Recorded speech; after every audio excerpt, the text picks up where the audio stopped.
Hello, everybody. You are very welcome to Successful Perspectives. Successful Perspectives, of course, is when we deep dive into the topic of leadership of one of our members who are from our very selective and influential network, Boardroom by EMIR. And for this chat, I'm very happy to be joined by Hanadi Khalife, the head of Middle East for the Institute of Chartered Accountants in England and Wales, or also known as the ICAEW. Hanadi, it's fantastic to have you on Successful Perspectives, and thank you for joining me. Thank you, Frank. It's great to be here.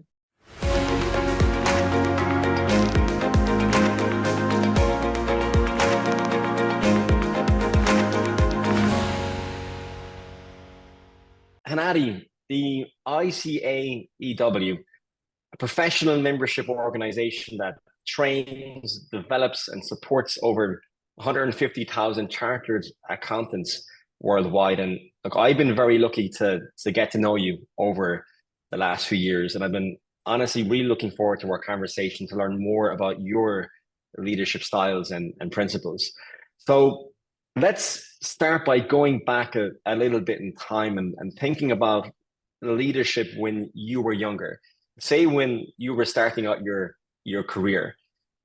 Was there someone you looked up to, or an event or a moment when you were younger that represented the kind of leader you wanted to be? So, as a female leader, there were few female leaders growing up or even early on in my career.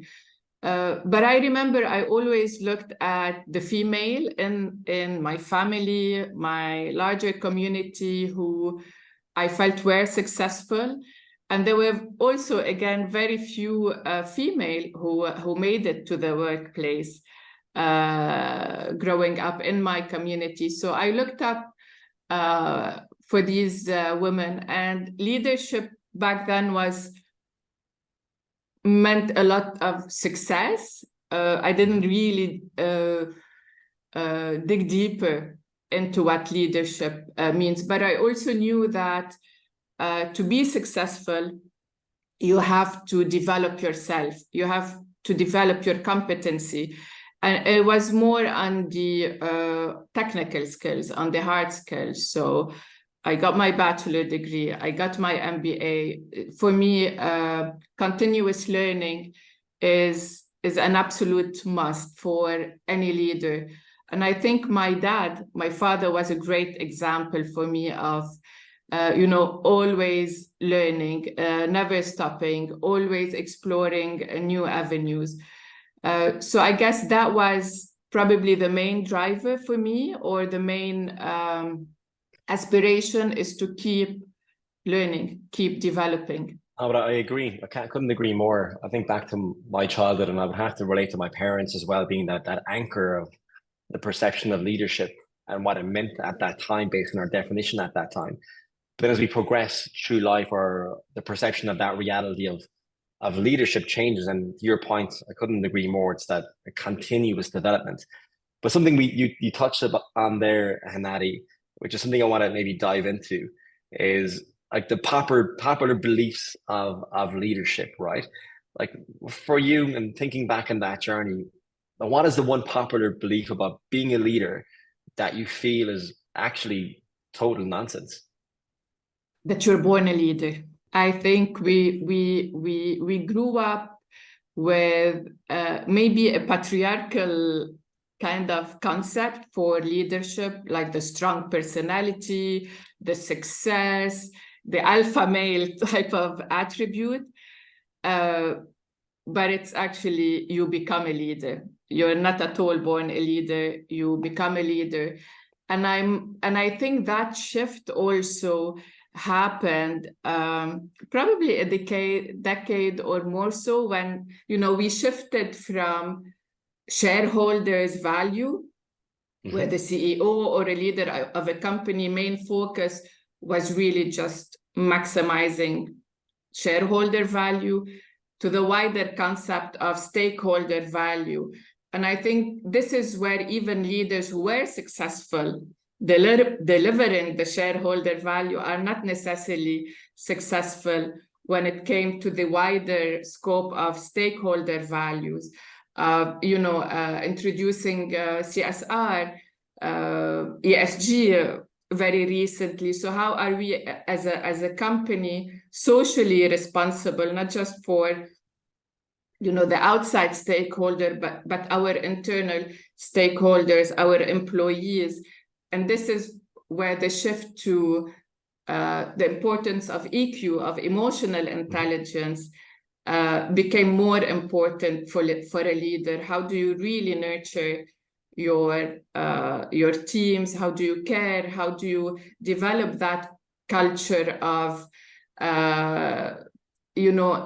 success, contribution, basically collective success versus the individualistic success? Oh, I agree. Like the notion that leaders must always have all the answers and know everything is nonsense, right? Especially into today's world, it's complex. It's a very dynamic business environment, considering some of the points you mentioned a few moments ago. And so it's almost impossible for a leader to have expertise in every area of the organization. But if I go back to what you said a moment ago, it's almost like true leadership involves acknowledging one's limitations and seeking input from different perspectives, and, as you said, fostering that culture of continuous learning. So it's a really good point you touched upon in terms of it's not something that you're born with. It's something you learn over time, and also acknowledging that limitation that we have as humans, but then fostering that environment of collaboration and learning within the organization. When we discuss this, do you feel, as a leader, it can be lonely at the top in an organization? Like, is there anyone now that you go to for advice?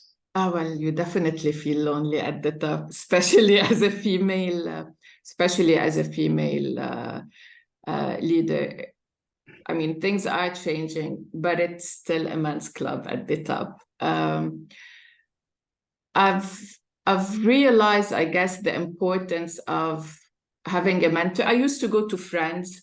I have a circle of professional female leaders who are really inspiring female leaders. So we bounced ideas, we talked about challenges, but at some point I felt I needed more. So I reached out to a mentor, and to me that was a game changer. I cannot honestly stress the importance of having a mentor. I agree, as in it's important to have external mentors, I think, that are either within your network or outside of the organization. Like that support network allows us to get different perspectives or be a sounding wall on maybe some of the challenges we're facing on a daily or weekly basis. So, but within your network, even for our leaders in the region. So yes, having an external mentor, I love that. It's incredibly important to have that external perspective. For you in the region and within your network itself, how have you found that in terms of getting a different perspective and using that as a sounding board for your personal growth as a leader? I think you actively have to look for one. And I know there are many now mentorship programs, like companies run mentorship program. I know the University of Manchester, the Middle East Center have a mentorship program. I'm actually part of the program as a mentor. Yeah. Excellent. Randa, absolutely. Also, Aurora 50 have a mentorship program for women. So there are more and more platforms for mentorship if your company doesn't provide one. But at ICAEW, I'm also fortunate that we have this type of a program. But the most important thing about establishing that relationship is, getting the approval of, when I did it, it was somebody I looked up to, completely different industries. I had here and then, few conversations with him, but I felt like that person could really help me in my career. So I reached out to him. I said, listen, I know we talk a lot. We talk, But I wanted our discussions to be more structured. Would you agree to be my mentor? So you really can, as simple as that, approach somebody you look up to and just ask the question. Yeah, agreed. And when you look at that, even trying to identify that mentor or individual you can, let's say, collaborate or work with, if you look internally into your experience in your career so far, like how do you identify potential leaders within an organization? Like what behaviors do they exhibit, or what behaviors do you look for? I think if we go back to the fact that you become a leader, I think displaying some desire to become a leader, to develop, because with leadership comes responsibility. And not necessarily everyone wants that additional responsibility. So I think first, displaying that desire to wanting to develop, to wanting to grow, curiosity, teamwork, somebody who really contribute to the collective success of the team rather than his individual or her individual success, somebody who with high EQ as well. So these are mainly the attributes that I look for when I try to recognize future leaders within my team. Yeah, it's a very good point, because like investing in leadership development it's not a cost, it's an investment in the future success of the organization, right? And like you said, the best leaders that I've been fortunate to meet are those who see leadership potential in others before they even see it in themselves, which is a very, very important trait, like you just explained. Now, maybe Hanadi, just one more question before we maybe shift into our rapid fire round is, and I think we touched upon this before, is very important to you and I, is how do you find your purpose? You look for it. You very, very actively, as a matter of fact, look for it. And you mentioned that, Frank, at the beginning when you said like you do it every year, you question, and that's a great exercise. I think we should every now and then pause, reflect, see where we are. Are we happy? Are we fulfilled? Or are we, just on a autopilot kind of mode? For me, every decade is a major